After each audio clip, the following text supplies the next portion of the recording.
and good for that program. We are now joined by Baylor's Director of Athletics, Mack Rhoades, here on 365 Sports, normally on Tuesday. But you were driving through, like, where on Tuesday battling some sort of blizzard? I was leaving the Cloudcroft, New Mexico area, and yes, there was a full-on blizzard. So it was fun though. I enjoyed it. What was more of a blizzard, the weather, or kind of how things have gone lately with some just things not happening as well right now with some of your teams? That's part of this. That's part of this journey. It's part of this business. You're gonna go through some of that. I think for us, sticking to our process and also continuing to evolve. This is a crazy time in college athletics, and so trying to anticipate, trying to be proactive, and again, trying to evolve with the times, and yet, how do you do that and not compromise your process, not compromise your values? And so that's the journey we're on right now. And I think we're in a good place. We've got great coaches. And when I say we've got great coaches, they're great people, but they're really, really good at their craft. And we've got coaches that are really, really intelligent. And I think amongst all of us, we'll find a way and figure this out. And Baylor family will continue to be nationally relevant. There's no doubt about that. Your football team hired Matt Powledge back this week as the new defensive coordinator. What is it like? You guys knew obviously the talent that he had when he left and went to Oregon after having him here. What is it like to get that done, make a hire that clearly is a great fit for the staff? He's been here, and he's a young coach that is so sought after, and bringing that into the fold.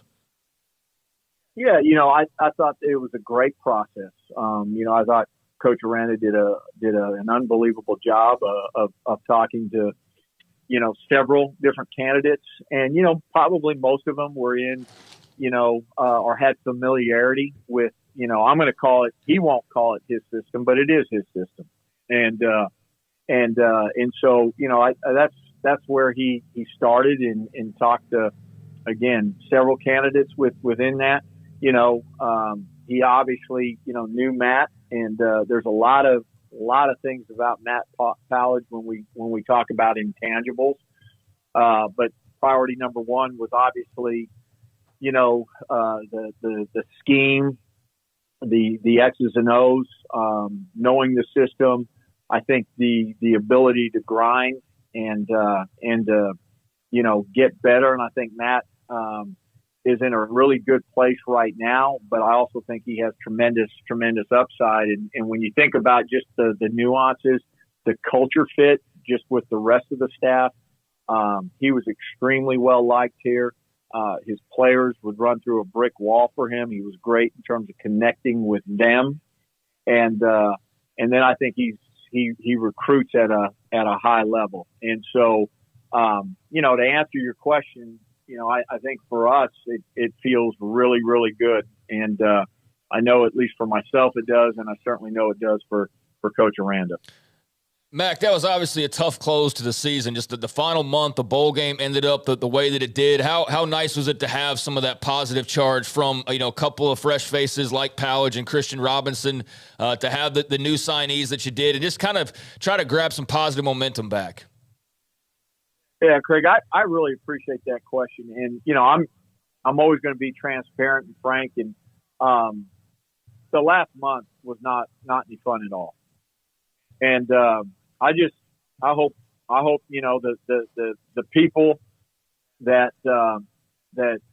need to be part of that, that walk through that they understand that it wasn't any fun, and that it's at least motivation to know that we've got to do some things better. And, look, to be able to still go to a bowl game, and I think, that's where perspective is. last month of season wasn't any fun, and yet, we still were able to go to postseason and play and extend the season, but it wasn't a lot of fun. And, I don't want to go through that again. And so how do you get better? How do you attack that immediately? And I certainly, that's what I appreciate about Coach Aranda most. He's gonna look and immediately address things that need to be fixed. And so, I think, now, a couple weeks later, 3 weeks later, as you mentioned, to chart the path moving forward with some new staff members, the addition of the new signing class, the 23, still in progress, still working on that. So I do think there's a lot of positive momentum, and it's good to feel that and to see it. Jerome Tang is in town tomorrow, 5 o'clock. Scott Drew's going to join us next. Who is that? Who's Jerome? Jerome Tang is going to join us at 5:25. Scott's coming up after you. It's not awkward because he's beloved. He's one of the former coaches who has gone to go do something that's a great opportunity, who's beloved. What will you say to him when you see him? That I love him. And that's probably about, I love him and I'm proud of him. And those are probably the two things that I will say to him. And because that's exactly how I feel. We wouldn't have won a national championship. We wouldn't be where we are as an overall basketball program without him. He was a great number two for Coach Drew, and he certainly earned the opportunity that he has at Kansas State. I mean, again, being really transparent, I wish it was, at a school not within the Big 12. Because that is hard, and it's not awkward. It's just hard because you're competing against somebody that you love and are proud of. But he's done a great job, or is doing a great job, and doesn't surprise anybody. And but make no mistake, we're going to do everything we can to beat him on Saturday. Yeah, Mack, but it is the only way outside of the NCAA tournament that, a former Coach Drew assistant or a family member that you're going to get that made for TV matchup, because you guys aren't going to play Grand Canyon, you're not going to play North Texas, you're not going to play Oral Roberts in those regards, North Florida, because Scott Drew didn't like to go against family. And I think that's why this is so weird and hard, right? That this isn't just a guy who worked here. This is family to Scott Drew and everybody else. Yeah, it is. And, we're competitive as heck, and Scott Drew's competitive as heck. And so is Tang. And so, trying to walk down that pathway about, no, you're not getting any extra minutes in the practice gym, right? Here's the schedule, and this is the schedule we give everybody else. And yes, we love you, but that isn't happening. I mean, that's real. And that's what you have to deal with when you're playing family, and Jerome is family. And so it's hard. And, I don't know anybody, since certainly I've been in this business, that just loves the opportunity and relishes to have to compete against your brother. And Jerome is a brother and a family member. Mack, what's it like to see TCU playing for a national championship? On the one hand, obviously incredible for the Big 12 and it moving forward. But I know it's tough. Like, I see a lot of Baylor fans are like, golly, like, just you want them to do well at the same time. You don't want them to do too well. But from your perspective, what does this TCU run mean for the Big 12, and how have you kind of taken it in? Hey, you want my professional answer or my personal? I know there's two. Yeah.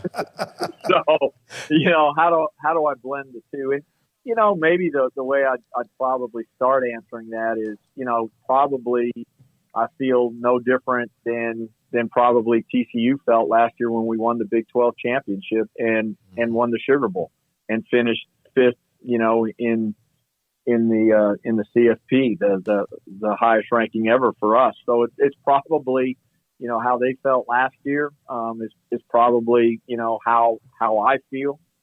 how a lot of us feel this year. I love the people at TCU. I've had a long friendship with Sonny Dykes, so I love him as a person. You know, Jeremiah and I are dear friends, and so you're happy for them, but that's also your rival, and you're happy for the Big 12 because the Big 12 has needed to put a stake in the ground, so to speak, and get to the championship game, and so now we've done that.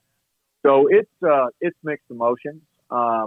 Just to be really honest with you, we recruit against those guys, we compete against them, and so from that perspective, I think it's hard. Just being honest, and they're TCU is our rival, and so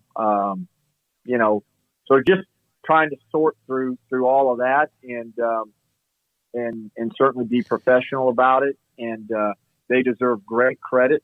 They have fought and have had a great year. I think the Big 12 deserves great credit because I think TCU is extremely battle tested because of the conference season, the teams and how well balanced it was.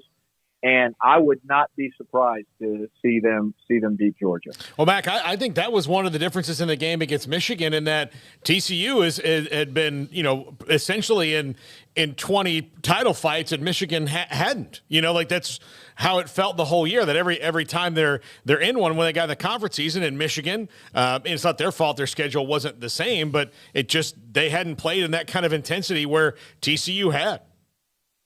Yeah, I think there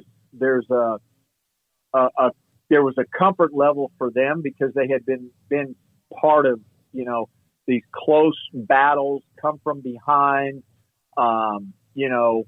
games that were very, very close, and I think teams can learn how to play through that pressure, and TCU obviously did that tremendously well. I thought they handled the pressure and the moment of the game really, really well. And I think that was certainly I don't want to take away credit from their coaching staff and Coach Dykes. So that's a big part of it. But also I think just the schedule, the balance within the Big 12 is a big part of that as well. Mack, 2 questions left, and thank you for your time. I'm glad you got back, and we'll see you tomorrow evening. Baylor and TCU, of course, Baylor and Kansas State, at the Farrell Center.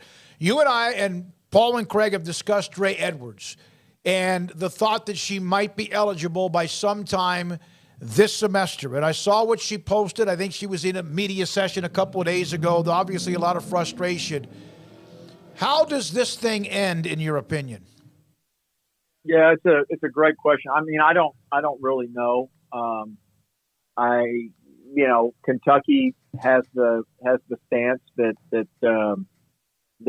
they have, and without them changing that, I'm not sure that there's a pathway for her to play, and so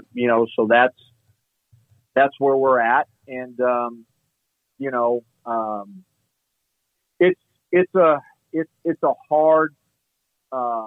it's a hard situation for everybody. I love Dre. She is a great young lady, young person. I mean, she's done everything that she's been asked to do.